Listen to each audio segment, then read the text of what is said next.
beautiful Alaska, a state of superlatives, tallest, biggest, longest, where centuries-old traditions endure and wildlife roam free. The last frontier is home to America's stellar public landscapes, the great parks of Alaska. Alaska's national parks are spectacular.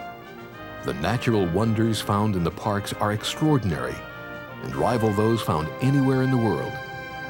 They protect something rare and precious, open space.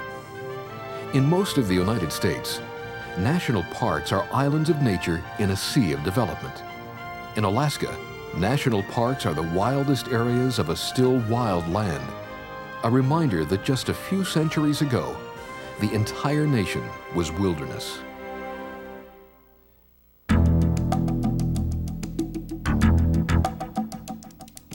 No one person could know all of Alaska's 80,000 square miles of national parkland.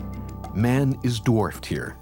Enormous cliffs, endless glaciers, and myriad peaks bombard your sense of scale and awaken a feeling of awe.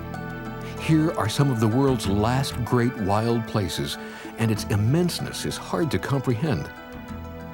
Alaska is home to the 14 tallest mountains in the United States, over 3 million lakes, 34,000 miles of tidal shoreline, and 51,000 square miles of glaciers and ice fields, including a glacier bigger than the state of Rhode Island. It is a challenging country, particularly in winter when snow and ice blanket much of the land. The clear air bites with cold, and the cool Arctic moon hangs in the evening sky. Winter is a time when beauty and danger are constant companions. Spring, the ice begins to melt. Breakup, the Alaskans call it. When the rivers run free, life returns to the frozen north. The summer sun brings a brief respite from the cold. The tundra is alive, with flowers, with birds, and the passage of hooves and the pounding of paws. Autumn's changing colors herald the approaching winter. The cycle is turning full circle. These seasonal rhythms govern life in the far north. Alaskan parks are a gigantic stage on which great dramas are enacted. The set is sensational. Mountains, lakes, forests, fjords, dunes, and glaciers. The characters are diverse, from millions of migrating birds to the giant brown bears. Alaska's human history is as fascinating as its natural history. This was the gateway for the first Americans who crossed over from Asia during the Ice Ages. Also for Russians who built a colony with fur profits. When the United States took over, gold drew people by the thousands to the far north, the fabled Klondike Gold Rush. Man's impact on Alaska is slight. Despite the harvest of gold, oil, fish, timber, and other natural resources, the largest of the 50 states has the fewest people, just over 500,000. Less than 10% of the state is inhabited. The last frontier is mostly wilderness, and its wonders are protected as national parks, monuments, and preserves. These parks exist as the culmination of a process which began in 1872 with America's first national park, Yellowstone, and continued with John Muir's efforts to protect what is now Yosemite. These two pioneering parks were models for the rest of the world. Sitka became Alaska's first national park in 1910. Mount McKinley was designated a national park in 1917, and monument status was granted Katmai and Glacier Bay soon after. No new parks were established for 50 years until 1976, when Klondike Gold Rush was created. When Congress passed the Alaska National Interest Lands Conservation Act of 1980, it authorized the largest single addition of parks in the nation's history by adding 10 new areas. Today, over 60% of all America's national parkland is in Alaska, roughly 54 million acres. Not only do the park areas look different, but they are regulated differently. For instance, local people continue to hunt in some areas, following traditions developed over thousands of years. Alaska's national park areas are found in 4 regions. In the Arctic North, the Bering Land Bridge, Cape Krusenstern, Noatak, Gates of the Arctic, and Kobuk Valley. The Southwest's Lake Clark, Katmai, Aniakchak, and Kenai Fjords. Alaska's interior parks, Denali, Yukon-Charlie Rivers. And the southeastern parks, Wrangell-St. Elias, Sitka, Klondike Gold Rush, Misty Fjords, and Glacier Bay. You can't drive to most of these parks. To explore them thoroughly, one must boat, canoe, kayak, walk, backpack, or fly. Our Alaskan adventure begins in Eskimo country. They still hunt caribou, but today, Eskimos keep one foot in the modern world. Their corporations manage great wealth, oil fields, hotels, and land areas adjacent to the parks. Songs and legends keep alive Eskimos' strong connection to the land. They revere hunting, believing the animal gives its spirit willingly to a hungry hunter. The parks of Alaska acknowledge and celebrate this traditional reliance on the land. Few people visit this northern tier of national parks near the Arctic Circle. Cape Krusenstern, an archaeological window to the past. Noatak, home to a magnificent river. The gates of the Arctic straddle the northernmost rampart of the Rocky Mountains. Kobuk Valley is a land of caribou and dunes. And finally, the Bering Land Bridge National Preserve.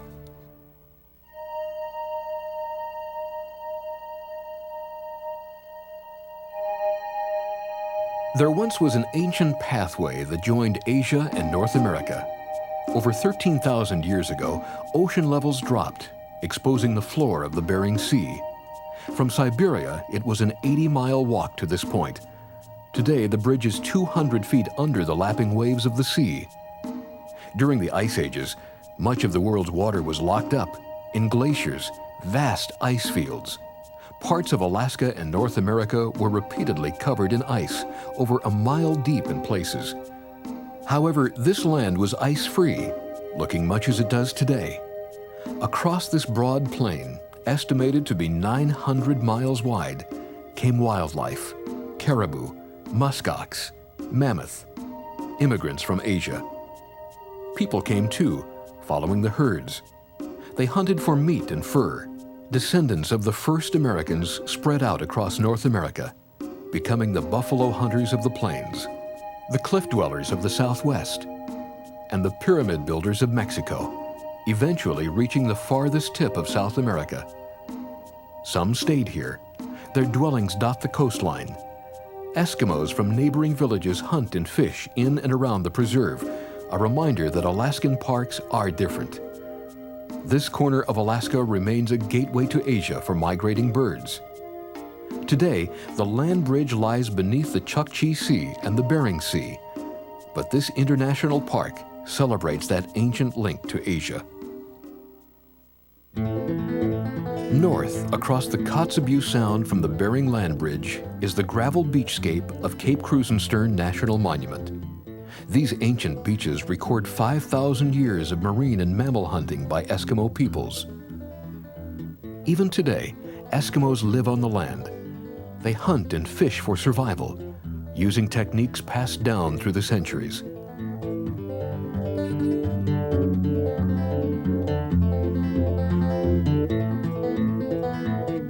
At campsites, women trim and render the catch. Fish are hung to dry. Hides and meat are preserved. They used to live in sod houses. Now it's something less traditional. Every 75 years or so, in great storms, the ocean carries massive amounts of sand to the shore. Where once there were sandbars, new beaches appear, further out than the old ones. When this happens, Eskimos abandon their old homes and build new ones closer to the sea. Now there are 114 ancient beach lines stretching back from the water's edge, an unusual cultural record thousands of years old. Modern access to the Bering Land Bridge and Cape Krusenstern is through Kotzebue. This gateway community is very Alaskan and very much a frontier town. In summer, the beach bustles with activity. Fishing boats pull out the daily catch just offshore, while families depart for distant camps. Kotzebue is in tune to the seasons, but it's also in tune to the outside world.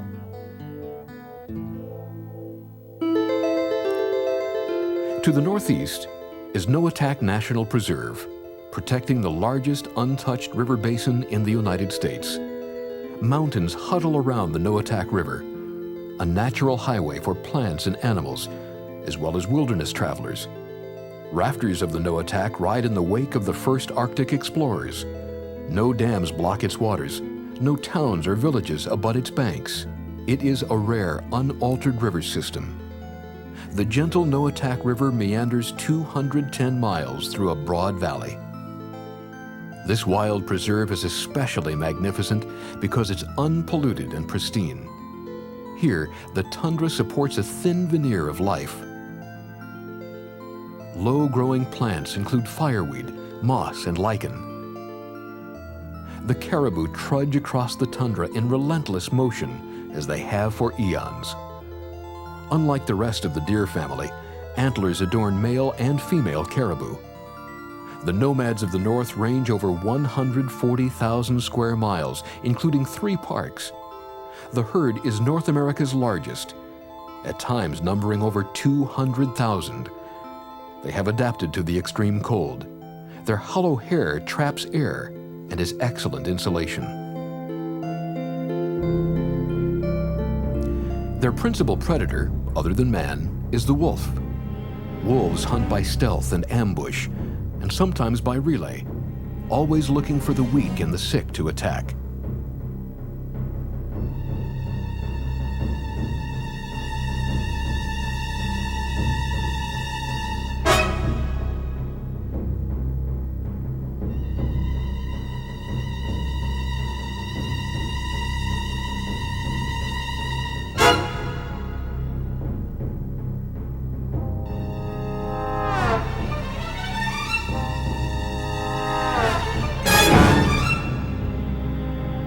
For millennia, it has been this way, between the wolf and the caribou.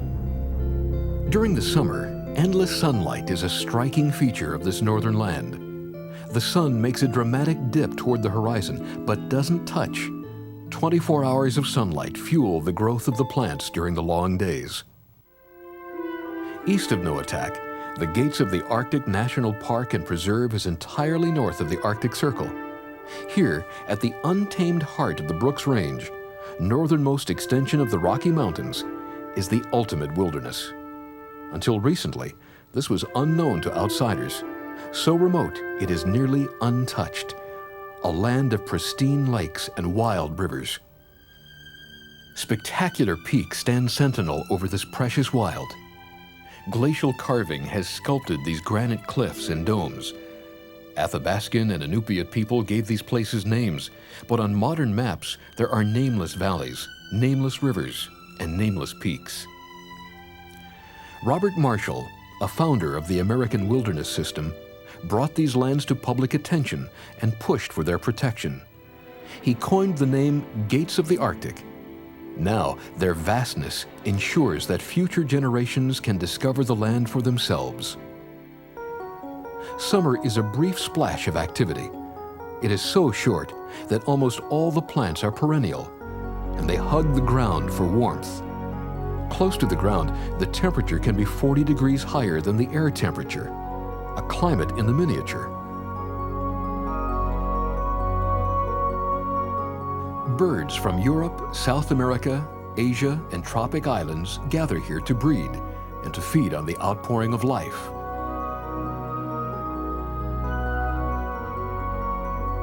As the days shorten and the sun dips below the horizon, most will head south, some will stay, adapting to the extremes of the northern climate.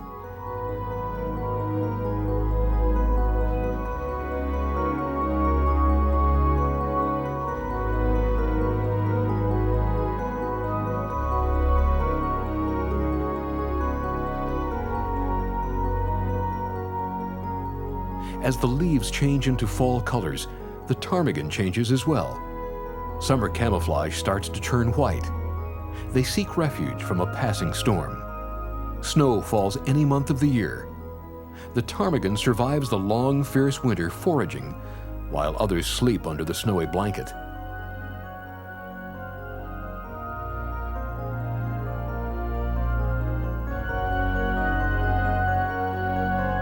Access to gates of the Arctic is by float plane. River rafting and kayaking is a thrill for those who love adventure. 6 designated national wild and scenic rivers drain the park. The 9th largest river in Alaska, the Kobuk River, runs eastward to the Kobuk Valley.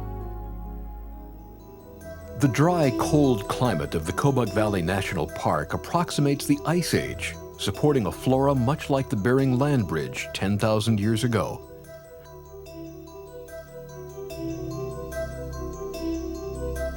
Although the park lies north of the Arctic Circle, some of its 25,000 square miles are covered in sand, the Great Kobuk Sand Dunes.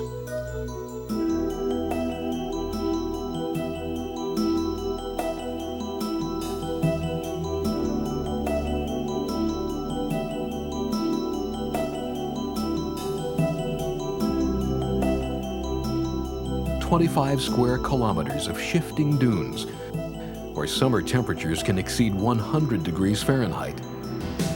The largest active dune field in the Arctic came from sandy riverbeds, transported by the winds.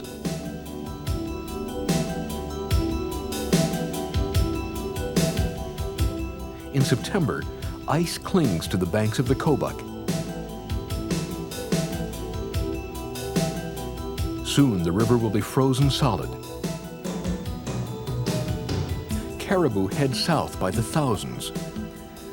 North America's champion land migrators travel close to 1,000 miles each year through high mountain passes and deep forests, always searching for food, following the peak of the Alaskan bloom to the north in the spring,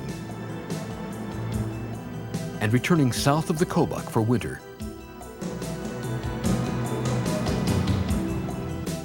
To reach their wintering grounds, they must cross the Kobuk River. They search the river for a good spot to cross, not aware that the Eskimo are waiting, as they have for centuries, to provide food and clothing for winter.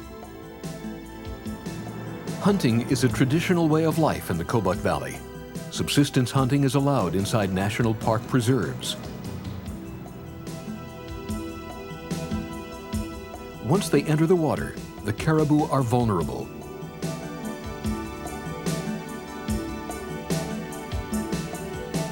A rush of hooves. A shot. A caribou has been taken. More than an ancient ritual to the Eskimo, this is meat to feed a family.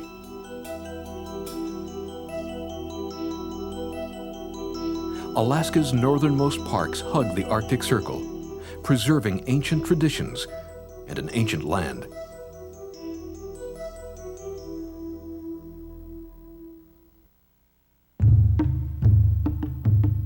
Southwestern Alaska is the land of the Aleuts. They clung to the edge of the sea. Using kayaks called bidarkas, they hunted the seal, the otter. Their powerful legends tell of skilled hunters, sea creatures, this land and the sea. Their land is partly in the national parks of the Alaskan and Kenai Peninsula. Along the edge of the Gulf of Alaska and the Cook Inlet, 4 parks occupy the land from the sea to the mountains. Katmai National Park, a rugged refuge for brown bears. Aniakchak, a volcanic showcase. Kenai Fjords is home to a great glacial ice cap. And Lake Clark National Park and Preserve shelters a diversity of lakes and 2 active volcanoes. Called the Alaskan Alps, this area is a mighty jumble of peaks where the Alaska and Aleutian ranges meet. Set in the heart of the Chigmik Mountains, the park boasts great geologic variety, jagged peaks, granite spires, glaciers, and waterfalls.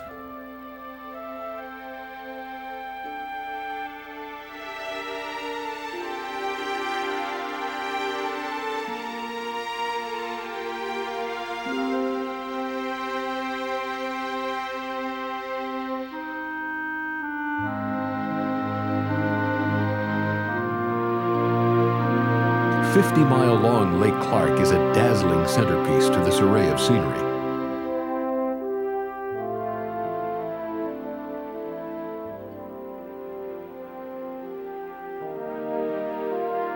Biological and geographic diversity also distinguish the Lake Clark region.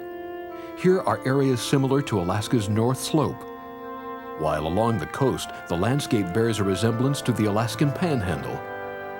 The park's striking wildlife includes moose, Dall sheep, and fur-bearing marine mammals such as the sea lion. Only an hour west from Anchorage by air, Lake Clark is a whole world for exploring. No roads lead here, but small float planes can drop you on almost any of the lakes or streams to begin a wilderness journey. Set out in a boat, a raft, or on your own 2 feet. Hiking is a great way to explore the highs and lows of the park. Casual hikers beware. Only a few miles of developed trail cross this wilderness. Cross-country travel in the Alaskan tradition can be dangerous for the unprepared. Stay near open areas, and most importantly, watch for bears.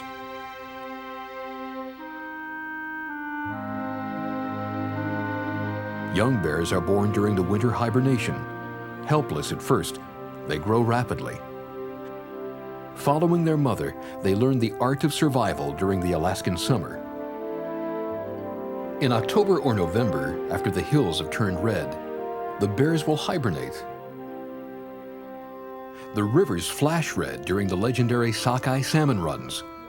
Lake Clark is a crucial spawning ground for Bristol Bay salmon. Millions of salmon return here after a 3 or 4 year foray into the Pacific Ocean.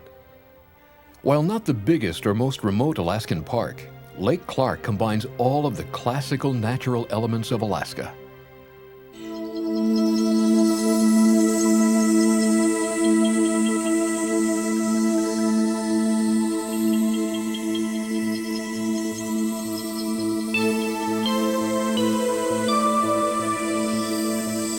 Volcanoes and bears, powerful and unpredictable, embody the wild heart of Katmai National Park and Preserve, southwest of Lake Clark, at the base of the Alaskan Peninsula.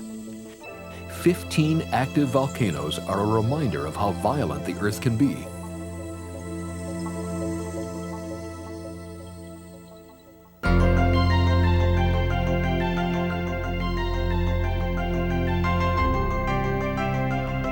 Brown bears.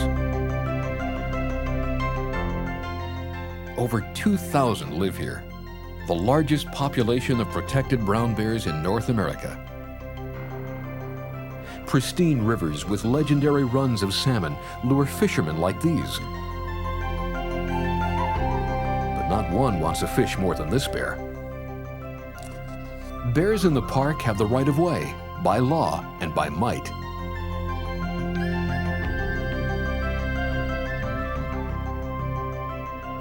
The park's rule is bears first, people second. The brown bear is one of the world's biggest land carnivores. In spring and early summer, Katmai's bears eat vegetation.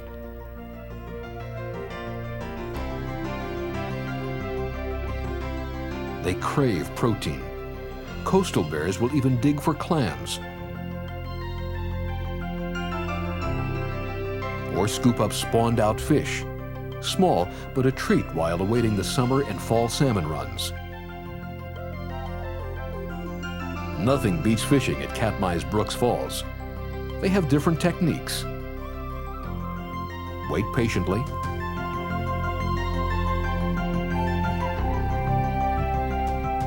Dive.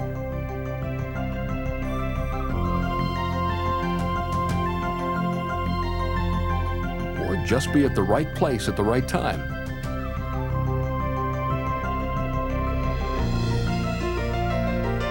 Salmon are what make the brown bear big, really big. Bears eat salmon almost exclusively during the summer. Early in the season, they devour the fish whole. Later, they eat their favorite parts. Some eat only brains or skin, which is high in fat.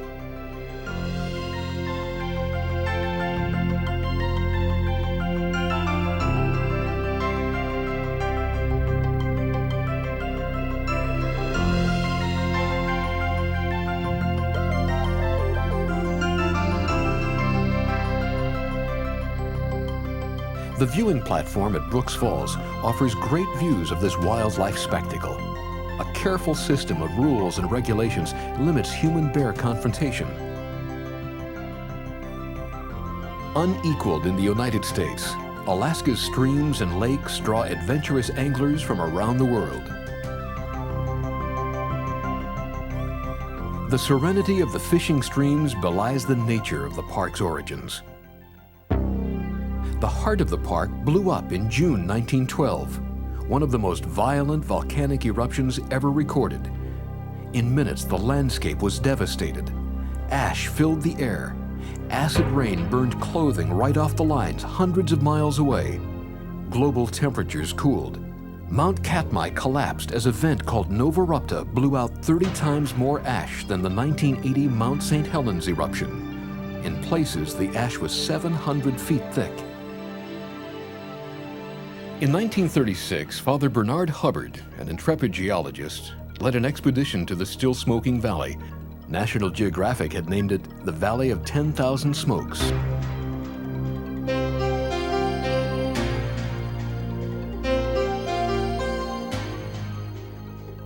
The steaming vents are gone from the valley. Now the rivers cut deep into the ash plain. The smoldering pool of molten rock, called magma, that fueled the explosion, still simmers miles below the park, waiting to break out again. The volcanic story of Alaska is one of destruction and regeneration. Out of the violence of the Katmai eruption, new life took hold, and Katmai's story continues to evolve.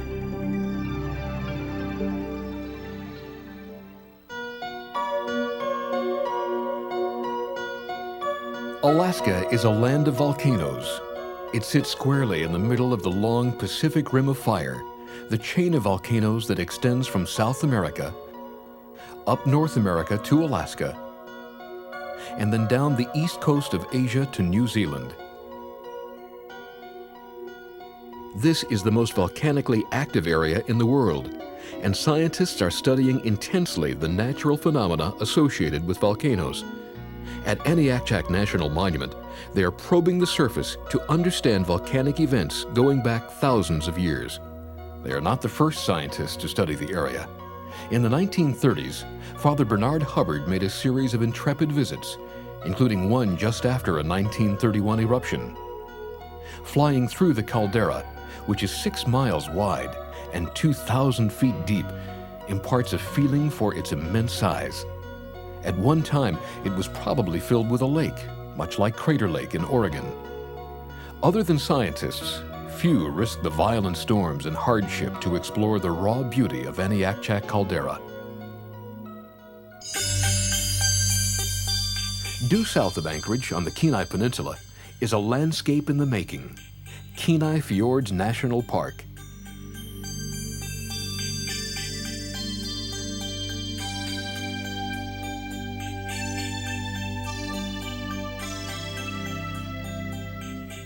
A mini ice age grips much of this park in a cold embrace.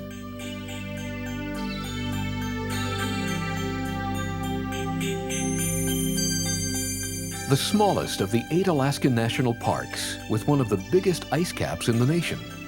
The Harding Ice Field is 300 square miles, a remnant of the Pleistocene ice masses that once covered half of Alaska.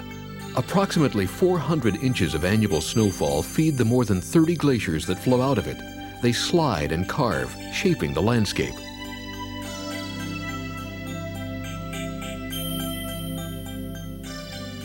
Witness creation of entirely new ecosystems. The ice, which once advanced in great sheets, is for the most part now retreating.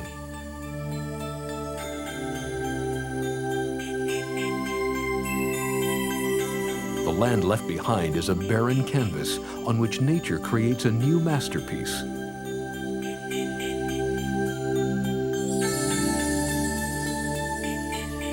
The new ecosystems are a result of the elevation changes that support a variety of wildlife. In the upper reaches, mountain goats spring among the rocks. These adaptable creatures are more closely related to antelope than goats. Their thick hair helps them survive the harsh winters. special hooves both cling to rocks and allow ease of movement on snow. On the edge of the park is the gateway city of Seward, named after Abraham Lincoln's Secretary of State, William H. Seward. A boat from here makes access to Kenai Fjords easier than most Alaskan parks. These wet expeditions skirt the rugged shoreline. On the outer islands, marine wildlife thrives. The rocks, islands now, were mountaintops until they were forced under the sea by the approach of the North Pacific tectonic plate. Packs of sea lions live here. Males can weigh over 1,000 pounds and have lived here long enough to smooth the granite. These stellar sea lions inhabit adjacent coastal waters, along with many other marine mammal species, including the harbor seal.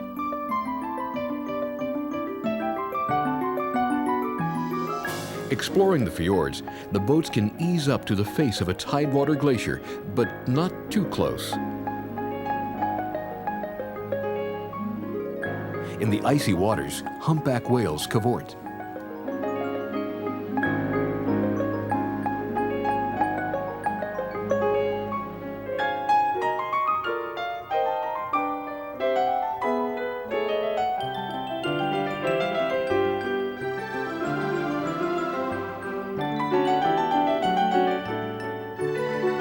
Within the boundaries are private lands covering almost half of the coastline.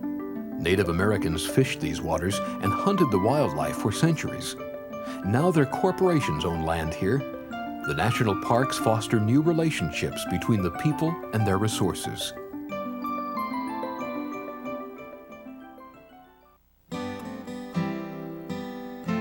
Inland Alaska is the home of the Athabascan people, who lived a nomadic lifestyle for thousands of years, hunting in winter and fishing in summer. In Alaska's parklands, they can still hunt, fish, trap, and use resources within the preserves. Alaska's interior parks are distinct. Denali is home to North America's tallest mountain, while Yukon-Charlie Rivers National Preserve sparkles with relics from the gold rush, the fur trade, and native culture. You can see all three by floating the Yukon River through the park. Almost 2,000 miles from its source in Canada to sea, the Yukon is not only one of the longest rivers that flows through a national park unit, it is also Alaska's longest river. The small town of Eagle is a nearby jumping-off point for this adventure. From here, it's 155 river miles to Circle. Around every bend, scenery changes from the subtle to the profound. During the gold rush, the Yukon River was the summer highway for great sternwheelers, churning upriver to the Klondike gold fields. Then Eagle was a stopover town of 800. A few dozen of these shallow draft steamboats brought mail and supplies to the miners and took out gold. Later, more sophisticated miners used dredges, which are a reminder of a time when gold dust was legal tender. On Coal Creek and Woodchopper Creek, the giant machines once scooped up 3,000 cubic yards of gravel a day. One half of this preserve is named for the Yukon River, which drains North America's greatest mountain systems. Its opaque waters are filled with glacial silt.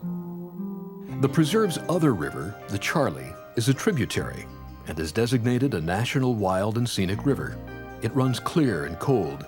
The Charlie meanders 88 miles through a wide spectrum of interior Alaskan landscape.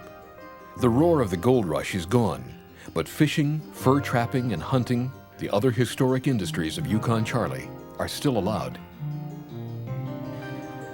Most of the preserve is a haunt for wildlife, the lynx, the porcupine, and beaver. Here the animals live in a timeless land, where decaying cabins are a gentle reminder of the prospectors and trappers who made this home.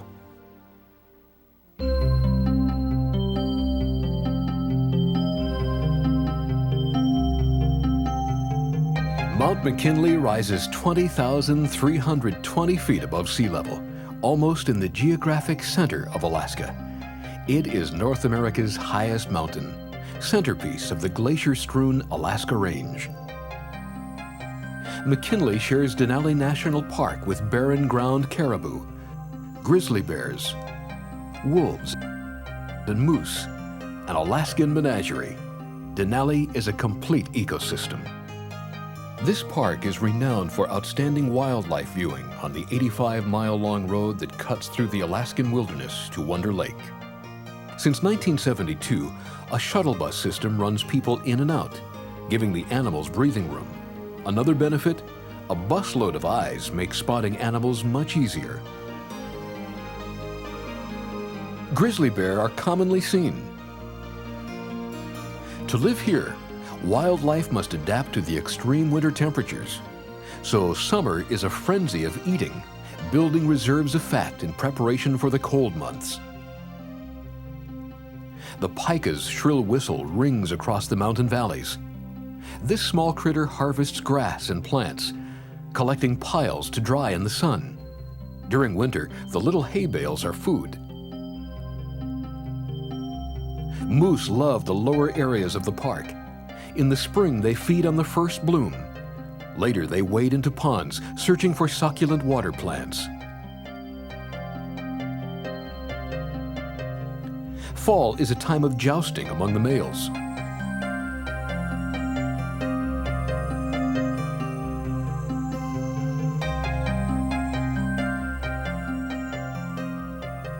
Come winter, their long legs enable them to survive in the deep snow. After snow closes the park road, rangers harness their dogs. An Alaskan tradition is still alive as sled dogs and rangers patrol the backcountry.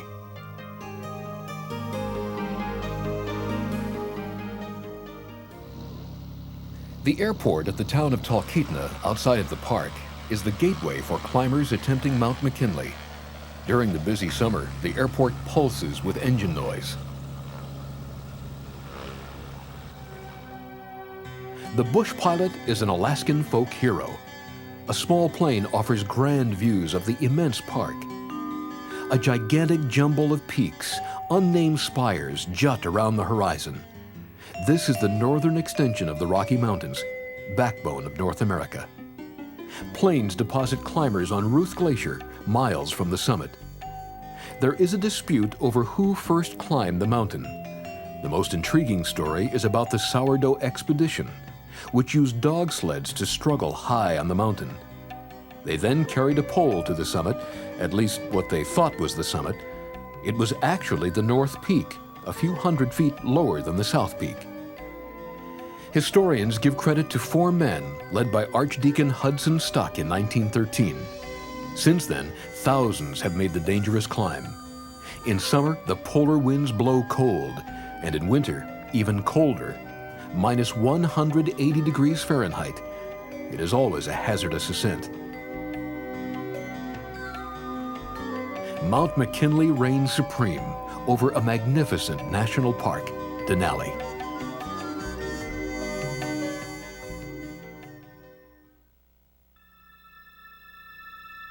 The southeastern coast of Alaska is the home of the people of the totem, the Tlingits. Great warriors and traders, they built long houses of cedar. They continue to practice their ancient art in wood and in dance. Choreographed into the Tlingit dances are the legends of the creatures that live here: the wolf, the eagle, the raven, and the whale. The Tlingits' home, the southeast finger of Alaska, shelters wonderfully diverse and historic parks. Sitka, the last Russian outpost in America. Klondike Gold Rush, a reminder of man's thirst for gold. Misty Fjords, a beautiful wild bay near Ketchikan. Glacier Bay, a geologic showcase. And Wrangell St. Elias National Park and Preserve, which features giant mountains, glaciers, and dramatic coastline. This mountain kingdom is the largest assemblage of peaks over 16,000 feet in North America and is festooned with glaciers. One rugged, isolated glacier, the Malaspina, is bigger than the state of Rhode Island. Some are among the world's longest. The 75 named glaciers and almost as many unnamed ones act as giant conveyor belts. As glaciers dig at the mountains, they carve the shape of the land. The rock and debris gouged out is carried in the ice and on its surface. Eventually, the long lines of dirt and rock transported by the moving ribbon of ice is dropped miles from its mountain origin. Beneath the surface of the glacier, a fantastic system of ice caves reveal the deep blue of the ice. Constantly changing in shape as the ice is carried down the mountain, these caves are beautiful and dangerous. Fully a quarter of this park is permanently covered in ice, and for more than half the year, much of the rest of the park is blanketed in snow. The immensity of the park defies belief. The size of 6 Yellowstones, it stretches from the Canadian border to the Gulf of Alaska, joining the body of Alaska with the southeastern panhandle. To really see it is to fly. In a bush plane, you're confronted with astounding sights. Mountains beyond mountains, valleys beyond valleys, and glaciers that seem endless. As impenetrable as the wilderness seems, it is not inviolate. On the slopes above the Kennecott Glacier in 1900, 2 prospectors discovered a bonanza. Mines and a mill followed. In the early part of the 20th century, Kennecott was the richest copper deposit in the world. With a railroad connecting the mine to the coast, Kennecott became an outpost of advanced mining technology in the wilderness. The weathered buildings are deserted now, but left intact as a monument to the days of copper. As if the last shift just walked off when the mine closed in 1938. No one went to the trouble or expense of taking the tools, so here they stay. This National Historic Site is a moment in history, frozen. Just getting here is an Alaskan adventure. For a long time at the Kennecott River, a hand trolley has been swinging across the river to McCarthy. Miners gambled and drank in its saloons. Today, adventurers use it as a launching place for exploring Kennecott and the Wrangell St. Elias. One way to explore this park is to raft its rivers. Rafters see bears, eagles, and wolves. For the lucky, the smaller predators may be seen. The wolverine, a fierce animal of great strength. The lynx is another shy creature that is rarely seen. The Dall sheep are the only wild white sheep in the world and are closely related to the Rocky Mountain bighorn.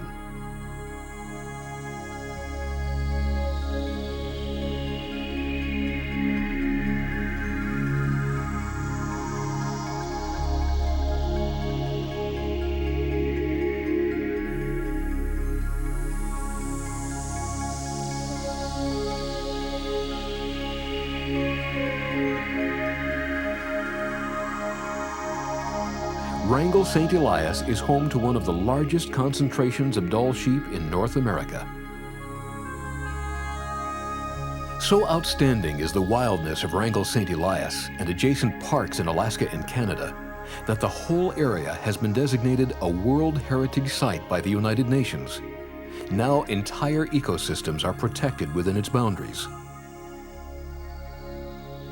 Few people penetrate beyond the park roads, so that the huge interior remains a place of magnificent isolation to awe future generations with its grandeur. Southwest of Wrangell St. Elias, Sitka National Historical Park is a relic of a different time. Along these shores, the proud Tlinkits lived in their fishing village, Shi-Atika. Known as the people of the eagle and the raven, these warriors were accustomed to winning battles until the double eagle of Tsarist Russia arrived. From Sitka, Russia ruled Alaska for the first half of the 19th century. The town and the park are loaded with reminders that this is a Russian town on American soil. The Tlingit tribe has not disappeared either. 2 colorful cultures converged here centuries ago. The seeds of the conflict were sown when Russian explorer Vitus Bering left Russia and sailed across what is now known as the Bering Strait in 1741. On his heels came fur traders and missionaries who turned Alaska into the eastern frontier of the Tsar's empire. Russians overpowered and enslaved tribes along the coast, They hunted soft, luxurious sea otter pelts. Their toughest resistance came from the Tlinkits. At this national park site, they fought for 6 days. Eventually, the Russians prevailed in Sitka and built blockhouses similar to this replica to protect the development of a Russian trading post called New Archangel. Their bishop lived here, a man who is now known as Saint Innocent. His house is one of the oldest buildings in Alaska and includes a chapel. Russian Orthodox services are still held here several times a year and throughout southeast Alaska. The services St. Innocent held were almost identical to those in St. Petersburg, except perhaps for one thing. Tlinkits filled the churches. Orthodox missionaries attracted Tlinkits to the flock by taking time to learn their language and customs. Taking their message great distances over Alaska's wild, icy terrain, they converted 10,000 native Alaskans to Orthodox Christianity, and many Indians, Aleuts, and Eskimos today consider the Orthodox Church part of their native heritage. The Tlinkits left the mark of the eagle and the raven in their art. These artists carve in the tradition of their ancestors. 1867, a year that changed Sitka and hasn't been forgotten. At Castle Hill, the United States signed the documents to purchase Alaska for $7.2 million, just 2 cents an acre. Even that seemed like too much for this expanse until prospectors found gold in the Klondike. About 100 years ago, the steamer Portland arrived in Seattle from Alaska with over $1 million worth of gold and uprooted 100,000 families. A Seattle paper reported the arrival of about 2 tons of gold and sparked madness in men and women. Dreamers from all over the world packed their bags and got on boats in Seattle, where the Klondike Gold Rush National Historical Park begins at the southern site. Overloaded boats sailed up the Inside Passage to Skagway and Dyea. Not even half of the 100,000 would-be millionaires persevered this far. John Muir called Skagway a nest of ants stirred up by a stick. The busy workers built up the town in a flash. It wasn't all work, though. The Red Onion Saloon and Arctic Brotherhood Hall are from that era. Skagway today looks like it did 100 years ago. The Park Service has lovingly restored these Skagway buildings, making Klondike a very popular park. A stop for cruise ships, too. Klondike Gold Rush National Historical Park is actually international because the gold the stampede was headed for was in Canada. Today, a narrow-gauge train crosses the White Pass, but in 1897, horses were the method, and it wasn't easy. This earned the name Dead Horse Trail because so many horses, undernourished and overworked, died and decayed here. From Dyea, the urgent stampede pushed uphill single file to meet their mightiest adversary, the Chilkoot Pass.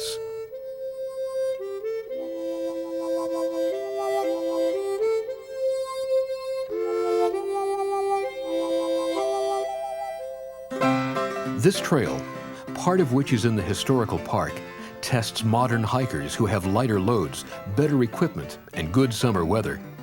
The 33-mile hike takes 3 to 6 days. For the strong and lucky who made it to the top of the pass in early 1898, the reward was a view of Canada and an easier trek to Lake Bennett. In the spring, when the river thawed, the stampede left Lake Bennett for Dawson, where the gold was. And it was there, but they couldn't have any. The 800 square miles around Dawson were staked and claimed before the stampede arrived. Heartbroken, many trudged home even poorer, hoping to piece together the families and lives they had so quickly left the year before. Instead of hitting the road, others hit the bottle, drinking themselves into the ground. Of the 100,000 who tried to get rich in the Klondike Gold Rush, only a handful found what they wanted. 100 years after the gold rush, even more people are coming here. This is Alaska's most visited national park, with over 500,000 visitors a year.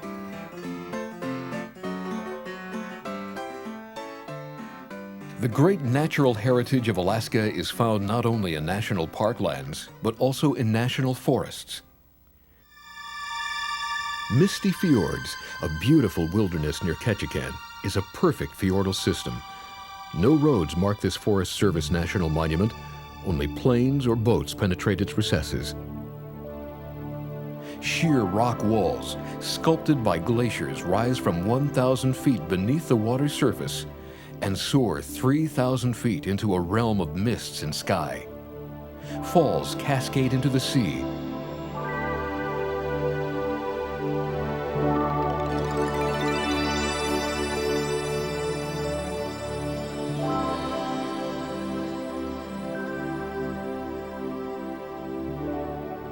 Tour ships safely skirt the cliffs that dwarf them. Bears stalk the shoreline. Eagles soar on air currents, and mountain goats wander the heights. Here one can feel the pulse of Alaska's wild wetlands. Another Forest Service protected area north of Misty Fjord is Admiralty Island, home of the brown bears. Named by the coastal people the Fortress of the Bears, its coastal stream provides abundant salmon for the giant Bruins. Bald eagles live here too. More eagles are found on this island than in all the lower 48 states combined.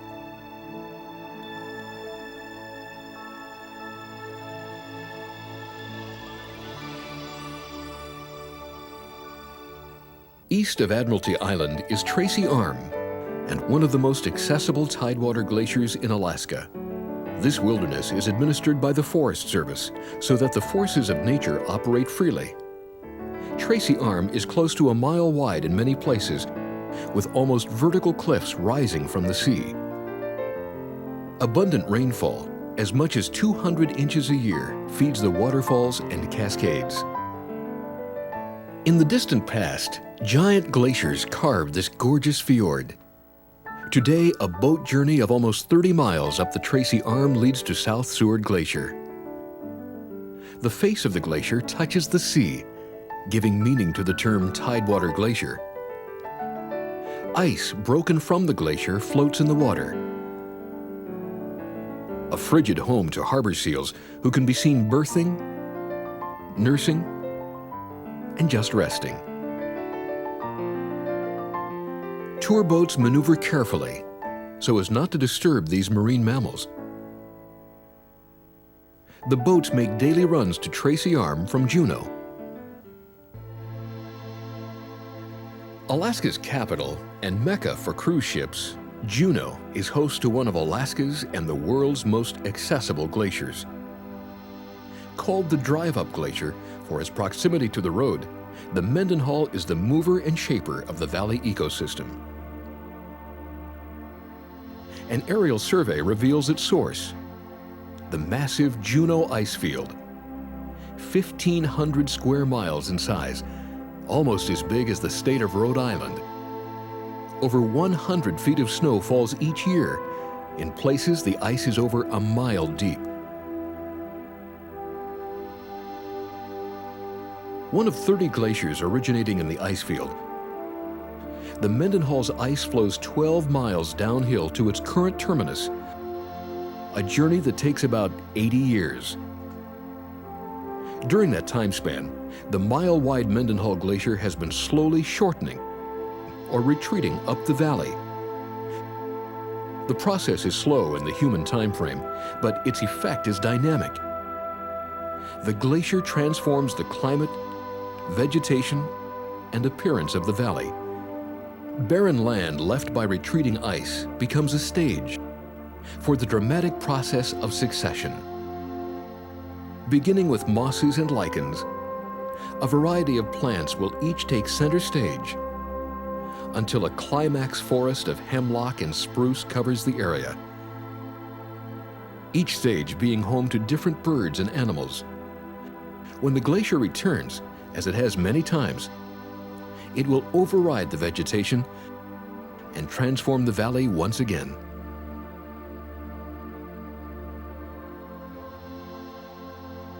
Forest Service areas of Alaska, along with national parks, help protect Alaska's priceless wildlands and wildlife's most precious need, space. Glacier Bay National Park and Preserve is Alaska's grand showcase of glacial activity. When Captain George Vancouver, the British explorer, sailed the Alaskan coast in 1794, he didn't see Glacier Bay. In its place was a wall of ice thousands of feet thick. Then began the most rapid retreat of a glacier system in recorded history, 65 miles in 200 years. A new land, devoid of life, emerged.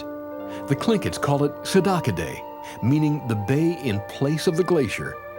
Also called Icy Bay, it attracted John Muir of Yosemite Valley fame. In an Indian canoe, he paddled into the bay in 1879, the first of 4 journeys where he confirmed his theories of glaciation. It is now understood that the land had sunk under the staggering weight of the ice. Now, with the weight removed, the land is springing back, almost an inch a year. Ancient trees, long buried under glacial ice, are now standing free. Just one of the dramatic elements that scientists are studying in this vast laboratory. They are also discovering how plants colonize the barren earth, how salmon come back to spawn, and how large mammals, such as bear and moose, repopulate the land. There are definite patterns of succession, with lichens leading to small plants, then to alder brush. Eventually, a spruce and hemlock forest will reach maturity, creating a rainforest cathedral. Underwater, change is less visible but equally dramatic. Seabirds covet the barren rock near the glaciers as prime nesting habitat. Safe from predators, the colonies flourish. Another group has returned as well, the Native Americans. Tlingit legends tell how an advancing glacier chased them from the bay, a fact confirmed by scientists. Now, like their ancestors, they are fishing once again in the uncovered bay. For the first time in perhaps 1,000 years, Tlingits dance on the shores of Glacier Bay. The park is challenged with balancing the needs of traditional cultures and protecting the land. Whales too have come back, making this one of the best whale watching experiences in Alaska. As many as 20 at certain times of the year. They feed mostly on small schooling fish. Large luxury liners offer another view. Many call this the highlight of their Alaskan cruise. A more intimate glimpse comes from kayaking. Sea kayaks paddle the length of the bay and with their shallow draft explore the most isolated reaches of the park. Camping on Glacier Bay's rocky shoreline is to experience Alaska in its rawest. Touch a new land firsthand. Watch plants struggle to gain a foothold among the rocky residue left by glaciers retreating into the mountains. And listen to what the Tlingit Indians called white thunder, calving glaciers.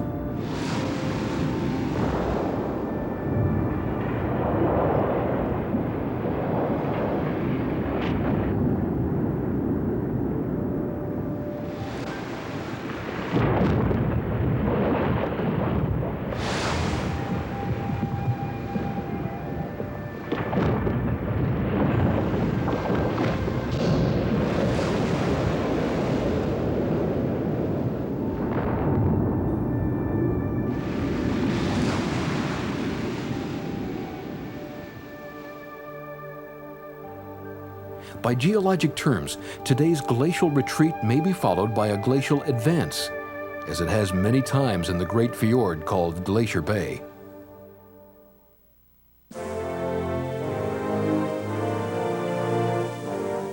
Beyond the edge of the modern world, nature still holds sway. The forces of Alaska thrill and amaze. Great glaciers carve the earth. Thousands of caribou migrate across the tundra. Whales reach skyward. This is the legacy of Alaska's national parks, a reservoir of wild beauty. Alaska will always be America's last frontier.